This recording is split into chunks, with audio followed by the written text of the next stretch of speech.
What could it mean? Stanley decided to go to the meeting room. Perhaps he had simply missed a memo.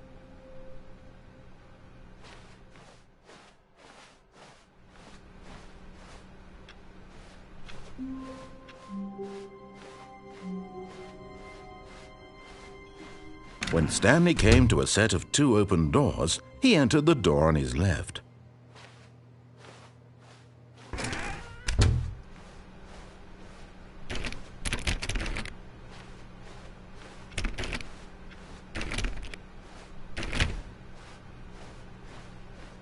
Yet there was not a single person here either.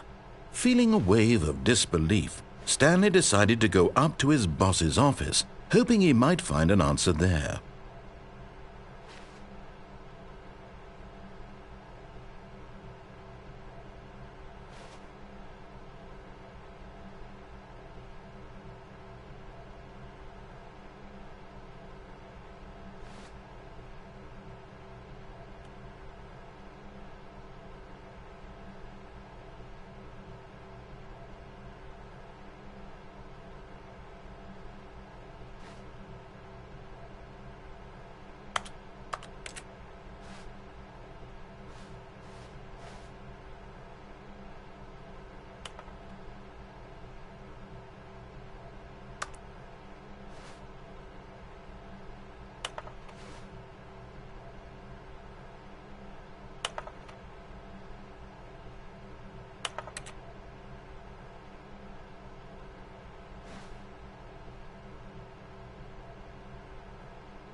Stanley stepped into the broom closet, but there was nothing here, so he turned around and got back on track.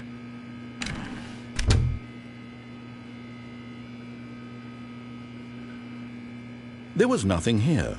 No choice to make, no path to follow, just an empty broom closet. No reason to still be here.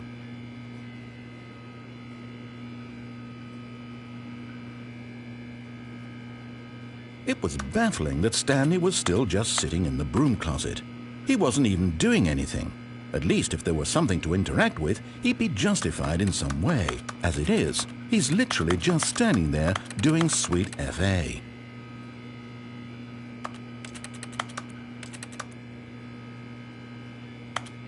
Are you really still in the broom closet? Standing around doing nothing? Why? Please offer me some explanation here. I'm genuinely confused.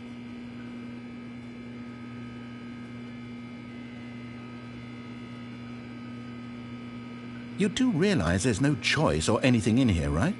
If I'd said Stanley walked past the broom closet, at least you would have had a reason for exploring it to find out. But it didn't even occur to me because literally this closet is of absolutely no significance to the story whatsoever. I never would have thought to mention it.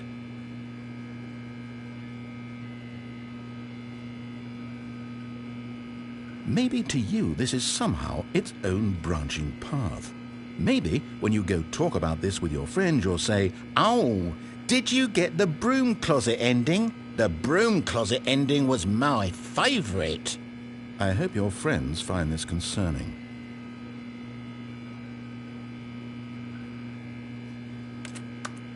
Stanley was fat and ugly and really stupid.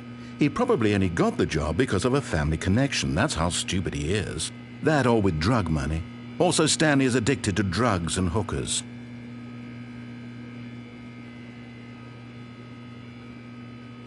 Well, I've come to a very definite conclusion about what's going on right now. You're dead. You got to this broom closet, explored it a bit, and were just about to leave because there's nothing here, when a physical malady of some sort shut down your central nervous system and you collapsed in front of your screen. Well, in a situation like this, the responsible thing is to alert someone nearby so as to ensure that your body is taken care of before it begins to decompose. Hello? Anyone who happens to be nearby? The person at this computer is dead. They have fallen prey to any number of your countless human physiological vulnerabilities. It's indicative of the long-term sustainability of your species. Please remove their corpse from the area and instruct another human to take their place, making sure they understand basic first-person video game mechanics and filling them in on the history of narrative tropes in video gaming, so that the irony and insightful commentary of this game is not lost on them. All right, when you've done that, just step out into the hallway.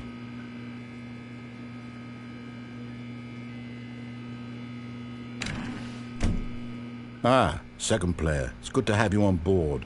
I guarantee you can't do any worse than the person who came before you. You too? Unbelievable.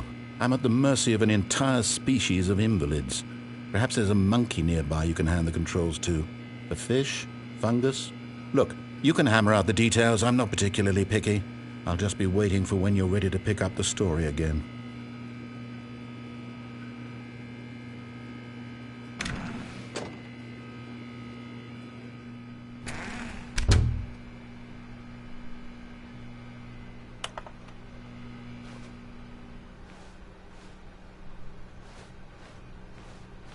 Coming to a staircase, Stanley walked upstairs to his boss's office.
Stepping into his manager's office, Stanley was once again stunned to discover not an indication of any human life. Shocked, unraveled, Stanley wondered in disbelief who orchestrated this. What dark secret was being held from him? What he could not have known was that the keypad behind the boss's desk guarded the terrible truth that his boss had been keeping from him. And so the boss had assigned it an extra secret PIN number, 2845. But of course, Stanley couldn't possibly have known this.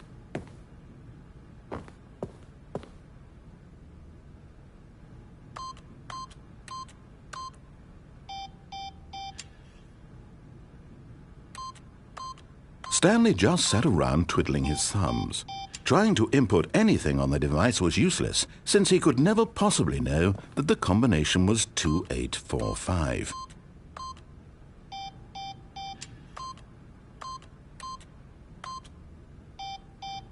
Two, 8, 4, 5.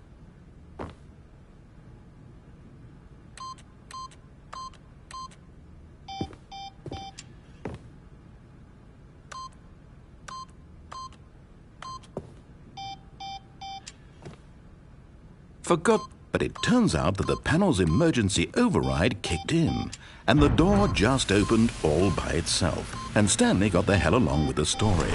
Well, whoop-de-doo.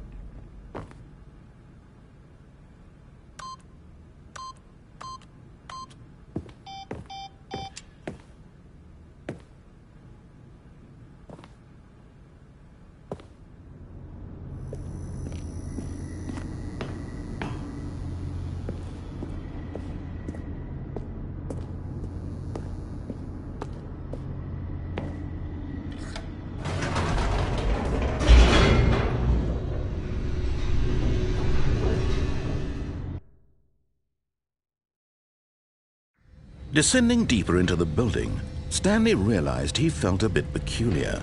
It was a stirring of emotion in his chest, as though he felt more free to think for himself, to question the nature of his job. Why did he feel this now, when for years it had never occurred to him? This question would not go unanswered for long.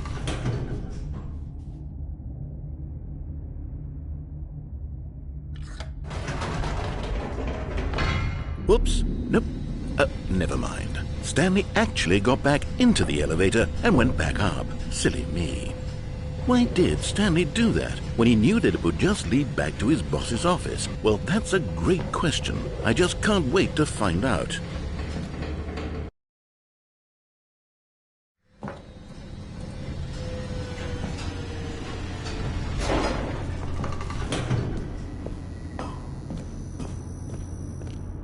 Here we are, Stanley. It's your boss's office. Exactly the way it was before you got onto the elevator. It's still just exactly what it is. What a decision you've made to come up here and look at the office again. This has fleshed out the plot of the story in new and fascinating ways I could have never anticipated. It's that keen eye for storytelling that you have, an incisive rapid fire of critical plot points, one after the other, weaving a rich tapestry of uncompromising narrative. Wow! I'm bolted to the edge of my seat.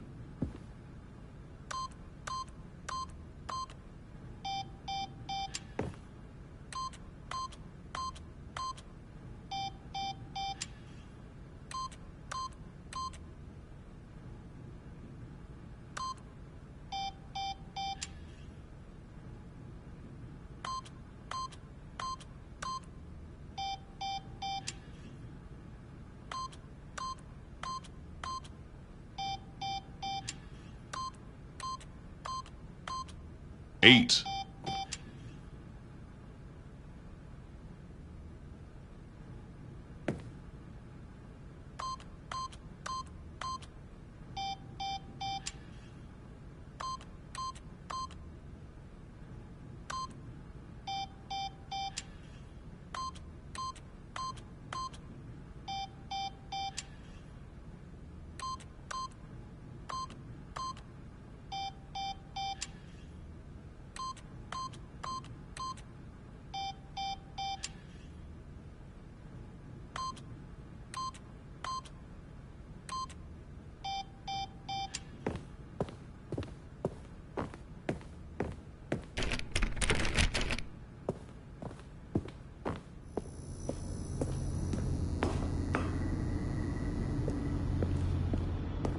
Incredible.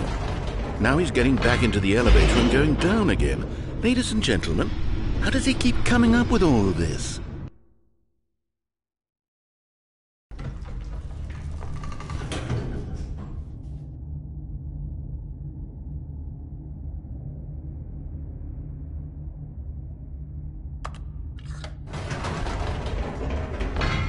Did you think we were going to go forward down the spooky corridor? No. It's time once again to go back up in the elevator. I can't even begin to grapple with what might be up there. Is it the boss's office again? Or what if it's the boss's office this time? The suspense is killing me.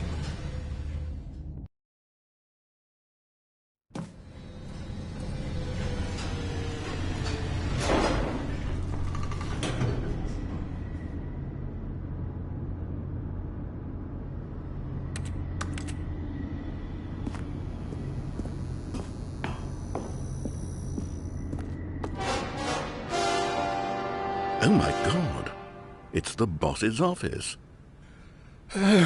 This absolutely changes everything for me. Give me a time out here for a minute while I process this.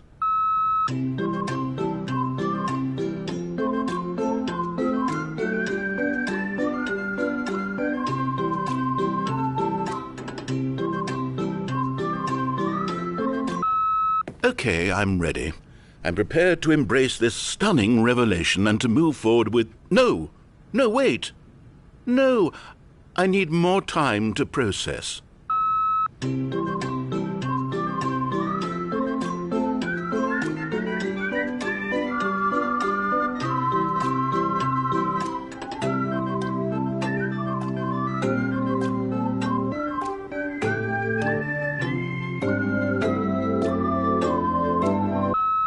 All right, I have fully come to terms with it. I have made space in my worldview for this astonishing new reality.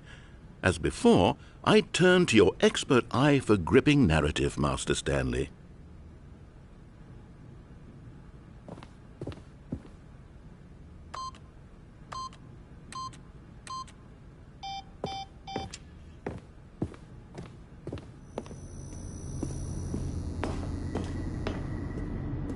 Of course. Going back down in the elevator. How did I not anticipate it? I mean, sure, now it's obvious, but you have to understand that 30 seconds ago, this kind of thing had never been attempted before. I had no frame of reference to even anticipate it. That's just how revelatory Stanley's decision-making is. A breath of fresh air in a landscape of storytelling that has grown stale and repetitive.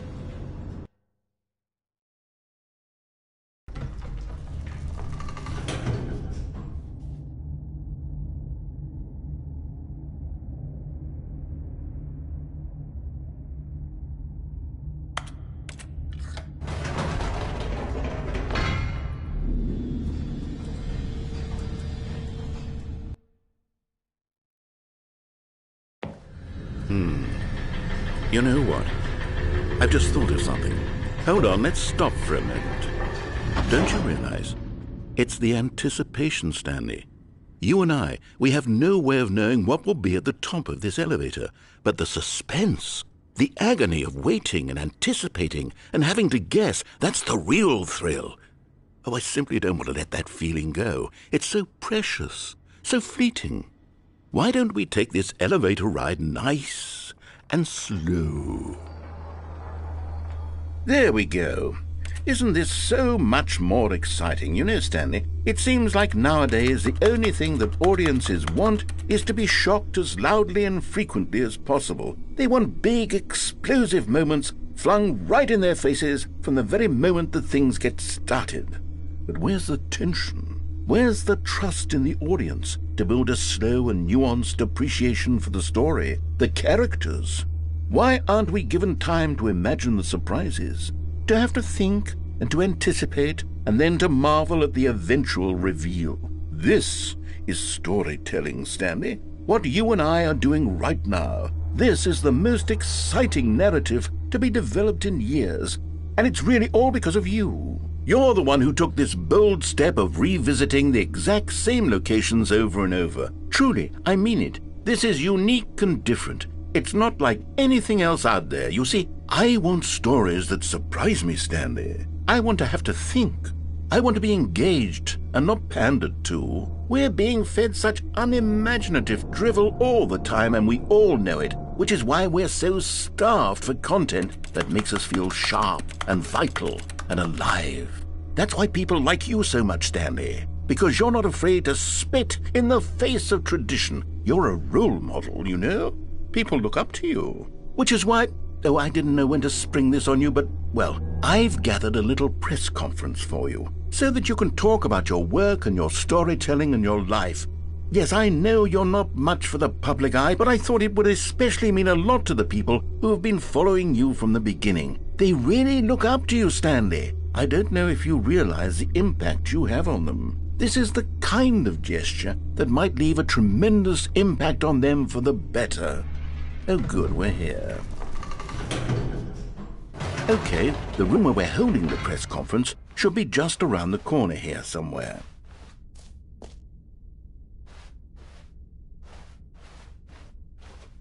Ah, yes, here it is, just through this door. All right, are you ready? I've told them you're going to speak a little bit about the nature of surprise in storytelling and what it means to craft a truly unpredictable narrative. Oh, don't worry, you'll do great. Just be yourself and speak from the heart. I'm really proud of you, Stanley. Okay, it looks like they're ready for you. Go get 'em.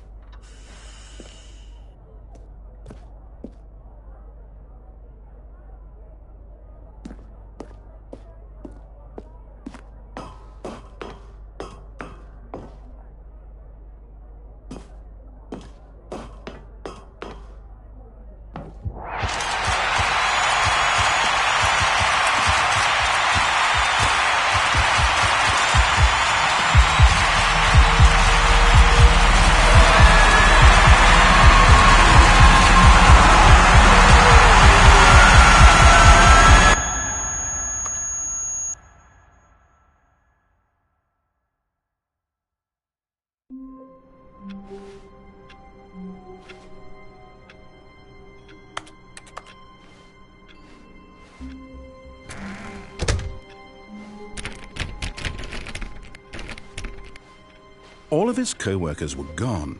What could it mean? Stanley decided to go to the meeting room. Perhaps he had simply missed a memo. No matter how hard Stanley looked, he couldn't find a trace of his co-workers.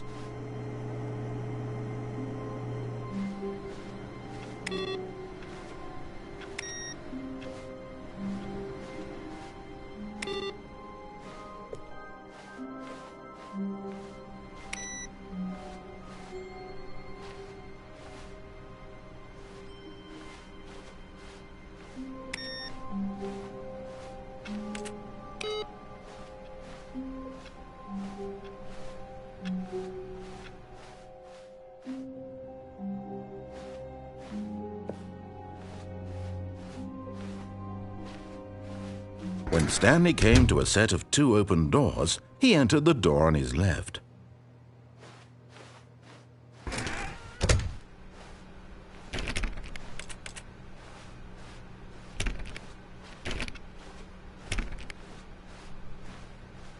Yet there was not a single person here either. Feeling a wave of disbelief, Stanley decided to go up to his boss's office, hoping he might find an answer there.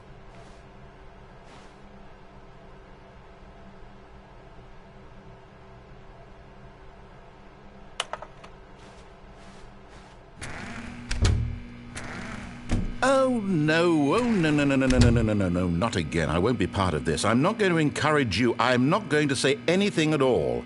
I'm just going to be patient and wait for you to finish whatever it is you enjoy doing so much in this room. Please take your time.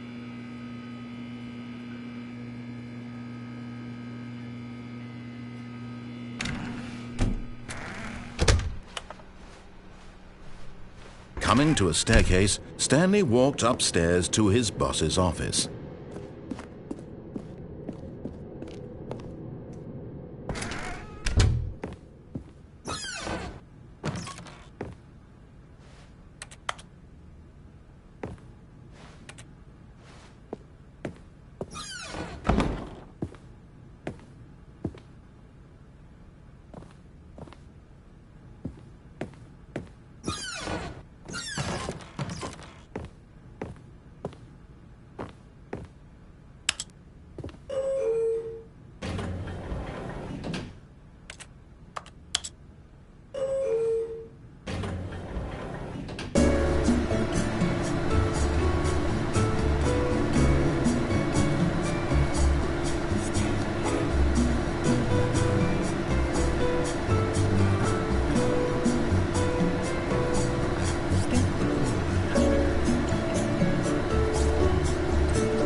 Stepping into his manager's office, Stanley was once again stunned to discover not an indication of any human life. What could it mean? Stanley wondered aloud to nobody. He began wildly tearing through papers on the box. Stanley was in such a rush to get through the story as quickly as possible, he didn't even have a single minute to just let the narrator talk. That kind of anxiety isn't healthy, so he relaxed for a few moments with some calming New Age music.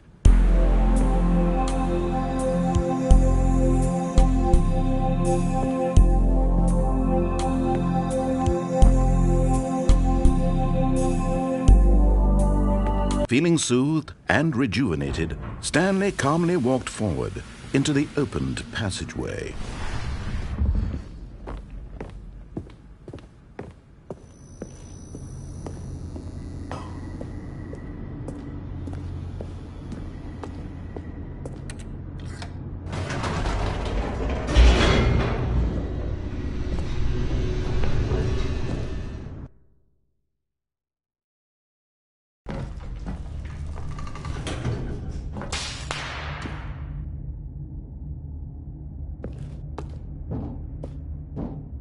Stanley walked straight ahead through the large door that read Mind Control Facility.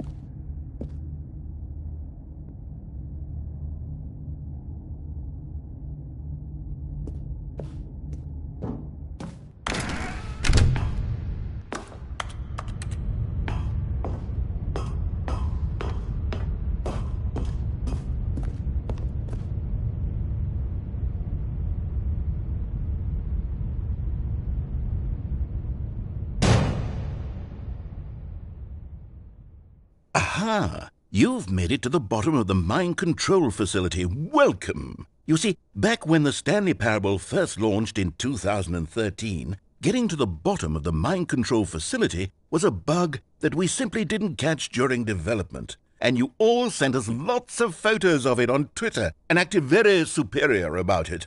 And you're all very, very clever. Good for you. Anyway, when it came time to update the game, we knew that we had to do something about this little goof of ours, so here you go.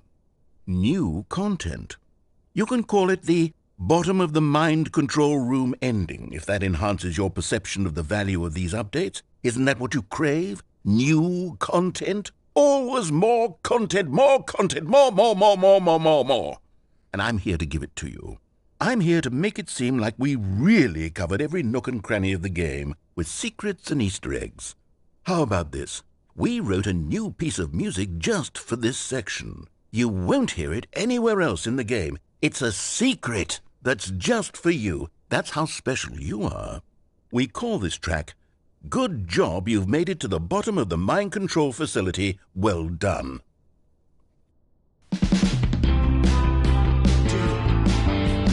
Good job, you did it. Good job. 3, 2, 1. Good job, you made it to the bottom of the mind control facility. You jumped on the catwalk. You should have been careful. You should have been careful. It used to be a bug, but now it's an ending. Now it's an ending.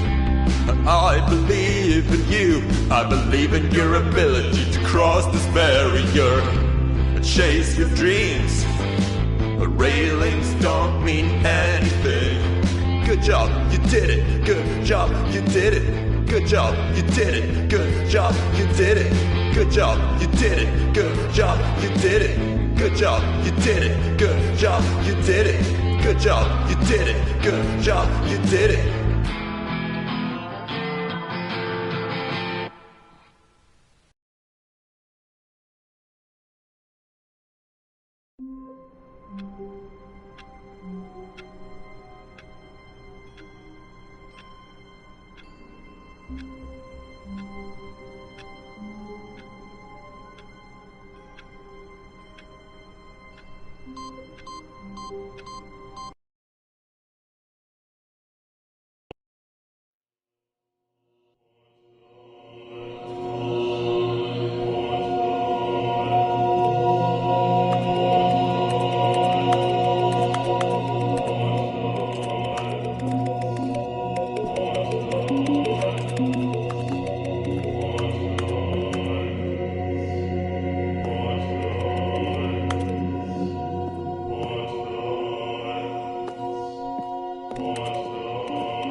All of his co-workers were gone.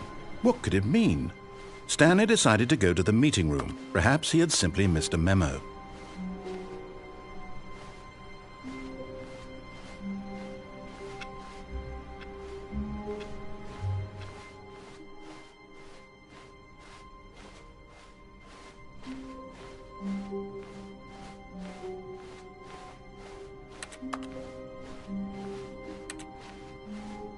When Stanley came to a set of 2 open doors, he entered the door on his left.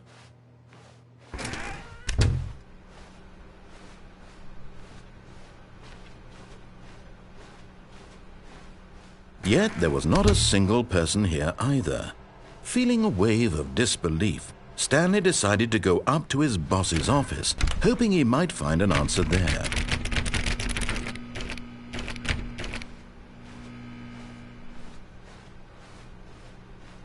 Coming to a staircase, Stanley walked upstairs to his boss's office.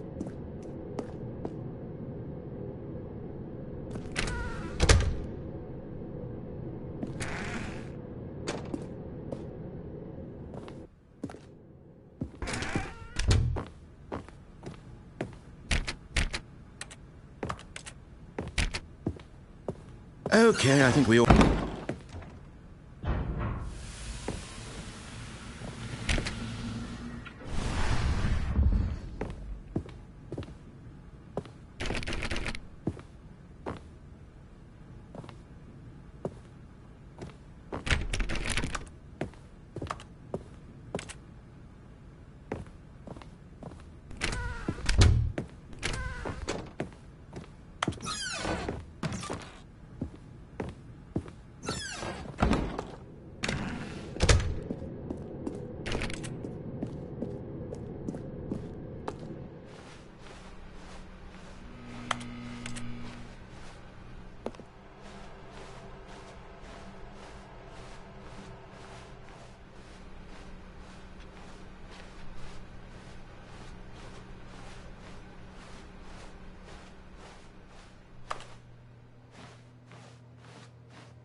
Hi, Stanley.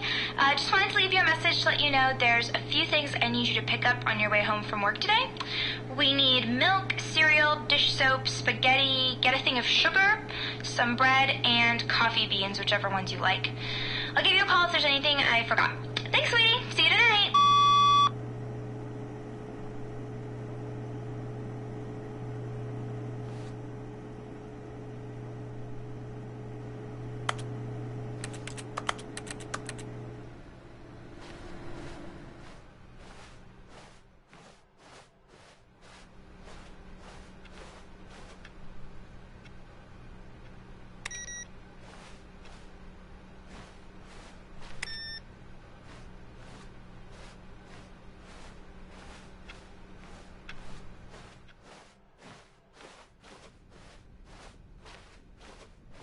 When Stanley came to a set of 2 open doors, he entered the door on his left.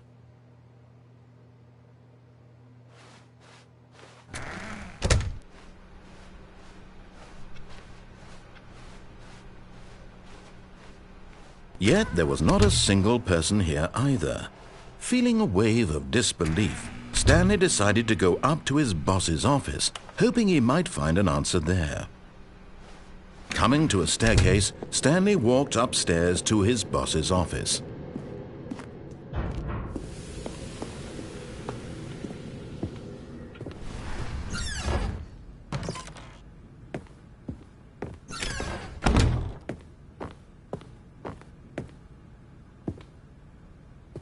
Here's the door, just go.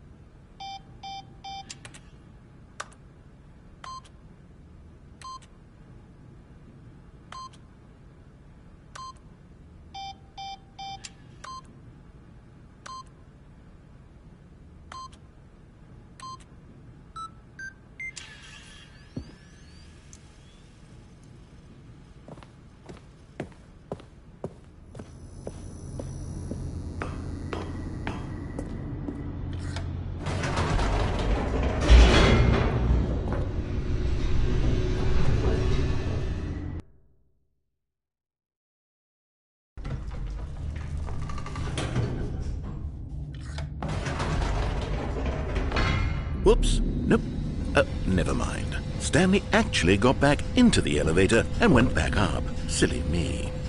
Why did Stanley do that when he knew that it would just lead back to his boss's office? Well, that's a great question. I just can't wait to find out.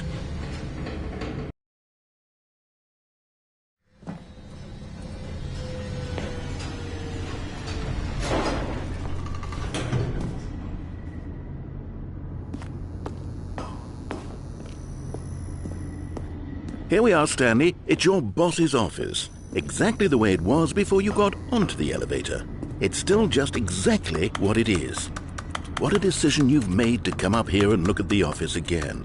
This has fleshed out the plot of the story in new and fascinating ways I could have never anticipated. It's that keen eye for storytelling that you have, an incisive rapid fire of critical plot points, one after the other, weaving a rich tapestry of uncompromising narrative. Wow! I'm bolted to the edge of my seat. Incredible. Now he's getting back into the elevator and going down again. Ladies and gentlemen, how does he keep coming up with all of this?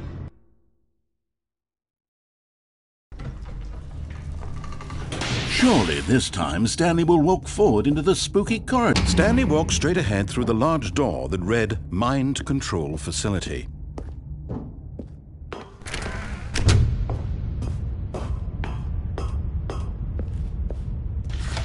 The lights rose on an enormous room packed with television screens. What horrible secret did this place hold? Stanley thought to himself. Did he have the strength to find out?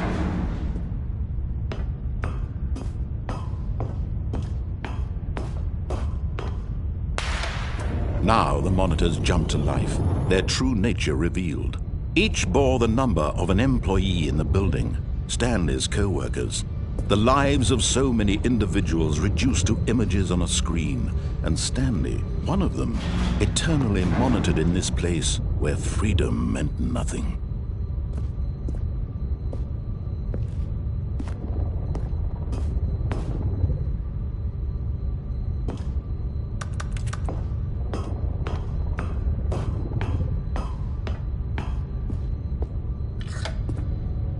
This mind control facility, it was too horrible to believe. It couldn't be true. Had Stanley really been under someone's control all this time? Was this the only reason he was happy with his boring job? That his emotions had been manipulated to accept it blindly?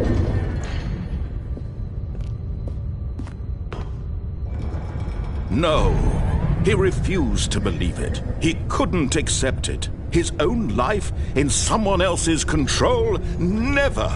It was unthinkable, wasn't it? Was it even possible? Had he truly spent his entire life utterly blind to the world?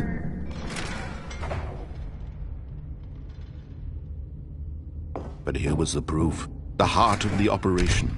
Controls labeled with emotions, happy or sad or content. Walking, eating, working, all of it monitored and commanded from this very place. And as the cold reality of his past began to sink in, Stanley decided that this machinery would never again exert its terrible power over another human life. For he would dismantle the controls once and for all.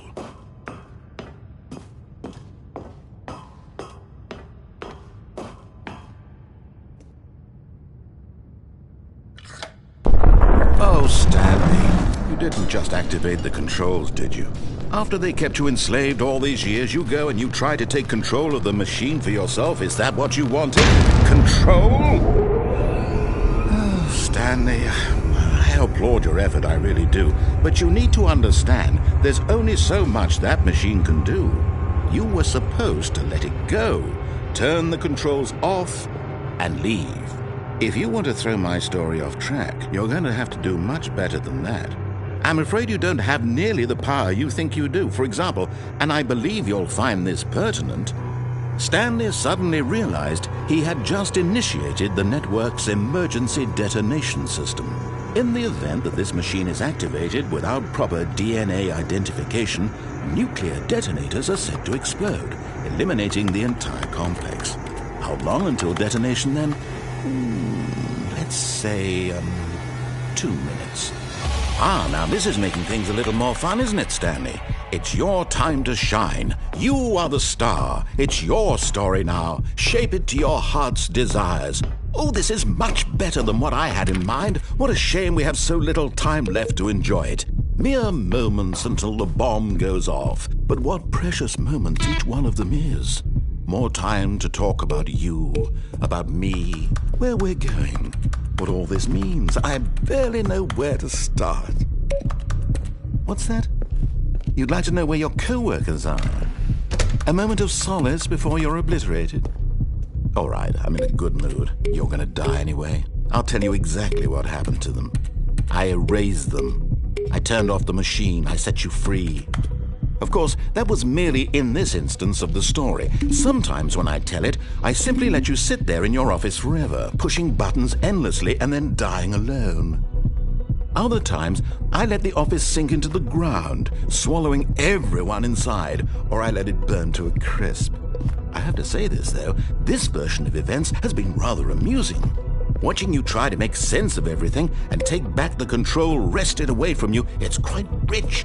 I almost hate to see it go. But I'm sure whatever I come up with on the next go-around will be even better. My goodness, only 34 seconds left. But I'm enjoying this so much. You know what? To hell with it. I'm going to put some extra time on the clock, why not? These are precious additional seconds, Stanley. Time doesn't grow on trees. Oh dear me, what's the matter, Stanley? Is it that you have no idea where you're going or what you're supposed to be doing right now? Or did you just assume when you saw that timer that something in this room was capable of turning it off? I mean, look at you. Running from button to button, screen to screen, clicking on every little thing in this room. These numbered buttons, no, these colored ones. Or maybe this big red button, or this door. Everything, anything, something here will save me. Why would you think that, Stanley? That this video game can be beaten? Won? Solved? Do you have any idea what your purpose in this place is? Stanley, you're in for quite a disappointment. But here's a spoiler for you. That timer isn't a catalyst to keep the action moving along. It's just seconds ticking away to your death. You're only still playing instead of watching a cutscene because I want to watch you for every moment that you're powerless. To see you made humble. This is not a challenge. It's a tragedy. You wanted to control this world, that's fine. But I'm going to destroy it first, so you can't. Take a look at the clock, Stanley. That's 30 seconds you have left to struggle. 30 seconds until a big boom and then nothing. No ending here, just you being blown to pieces. Will you cling desperately to your frail life, or will you let it go peacefully? Another choice. Make it count. Or don't. It's all the same to me, all a part of the joke. And believe me, I will be laughing at every second of your inevitable life from the moment we fade in until the moment I say, happily ever after.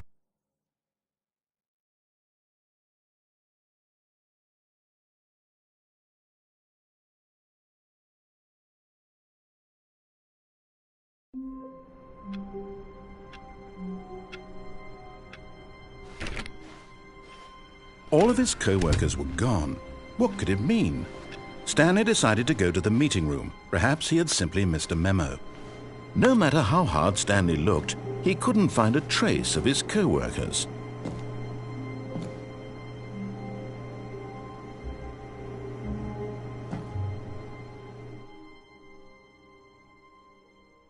At first, Stanley assumed he'd broken the map, until he heard this narration and realized it was part of the game's design all along. He then praised the game for its insightful and witty commentary into the nature of video game structure and its examination of structural narrative tropes. So, now that you're here, what do you think? Isn't this a fun and unique place to be?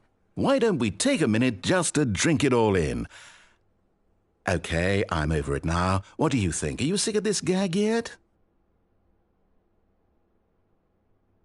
Ah, then in that case we'll continue. But now, here comes the real question. What do you think would have happened if you had told me that you wanted this to stop? Do you think it would have been particularly different? Would I have taken the same idea but rephrased it superficially to fit that answer? Perhaps you never would even have thought of it if I hadn't brought up the issue in the first place. Oh, now think about it. Will it be worth it for you to restart and then come back here just to do the other option?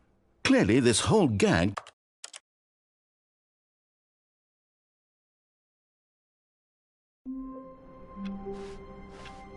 All of his co-workers were gone. What could it mean? Stanley decided to go to the meeting room. Perhaps he had simply missed a memo. At first, Stanley assumed he'd broken the map, until he heard this narration and realized it was part of the game's design all along. He then praised the game for its insightful and witty commentary into the nature of video game structure and its examination of structural narrative tropes. So, now that you're here, what do you think? Isn't this a fun and unique place to be? Why don't we take a minute just to drink it all in? Okay, I'm over it now. What do you think? Are you sick of this gag yet?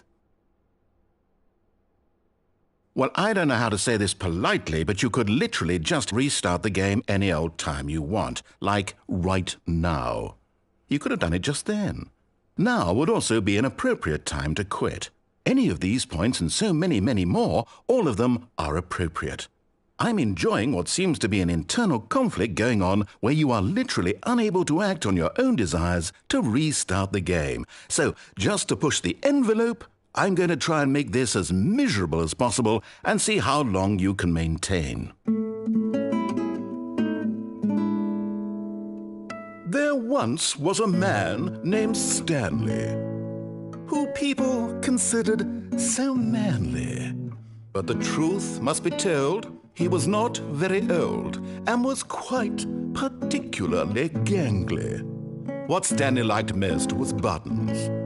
He pushed them like some kind of glutton. He did it all day in a meaningful way, but his brain had long ceased to function. Which is why he is in this parable and lives an existence quite terrible. And if you are not strong and keep playing along, you too will become quite unbearable. Yes. You too will become quite unbearable.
All of his co-workers were gone. What could it mean? Stanley decided to go to the meeting room. Perhaps he had simply missed a